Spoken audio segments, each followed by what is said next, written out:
దేవుడా, ఈ హుండీల దొంగతనాల వార్తలు చెప్పి చెప్పి నేనే నెరివడుతున్నా కానీ దేవుళ్లకు కనీసం రక్షణ కల్పియాలి అన్న సోయి మాత్రం ఎవ్వరికి వస్తలేదమ్మా. ఆ హుండీలను దేవుళ్ళ విగ్రహాలను గిట్లా ముట్టుకోగానే షాగొట్టే ఉపాయం ఏదన్నా వేస్తే మంచిగా అనిపించబట్టింది. మరి లేకుంటే ఏందోళ్ళ గుళ్ళల్లో హుండీలు దొంగలకు ఏటీఎంలు అవుతున్నాయి. నిజంగా పంట పొలాలకే అడవి పందులు రాకుండా కరెంటు షాక్ పెట్టినట్టు రాత్రి గుడి బంద్ చేసిపోయే యాలకు హుండీలకు గర్భగుడి గేటుకు లోపల విగ్రహాలకు కరెంటు షాక్ కనెక్షన్ పెట్టిపోతే బాగుండేమో అన్నంత కోపం వస్తున్నది గుడి దొంగలను చూస్తుంటే. ఇగో ఏపీ గుంటూరు జిల్లా తాడికొండ బండారుపల్లి జల్లమ్మ తల్లి గుళ్ళే అర్ధరాత్రి ఇద్దరు బదమాషిగాళ్ళు మొఖాలకు ముసుగులు వేసుకొని వచ్చిర్రు. ఇట్లా ఇక చూడు వచ్చుడొచ్చుడే ఉండి తాళం బలగొట్టిర్రు.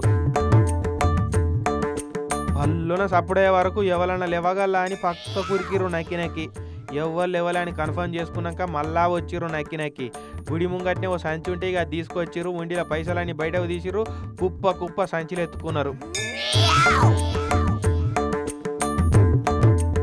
కథం ఇక సంచి చదువుకొని రూపాయి బిల్ల లేకుండా అడిగించి ఆవలపడ్డారు.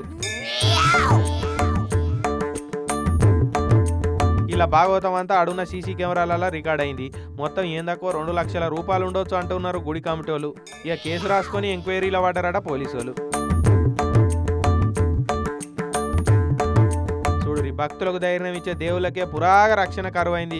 గుడులంటే గ్యారంటీ బెనిఫిట్ కేంద్రాలు లెక్క అవుపడుతున్నాయి దొంగలకు. పోతవా నెలకిని పైసలు ఇచ్చో సెక్యూరిటీ గార్డ్ అన్న పెట్టుకుంటే నయం ఉండు కదా.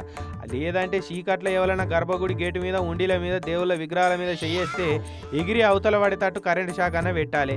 ఇక అట్లయితేనే రోగం కుదిరేటట్టున్నది గుడి దొంగలకు అని అనుకోవట్టిరు ఇక గుళ్ళల్లో పోయే భక్తులు.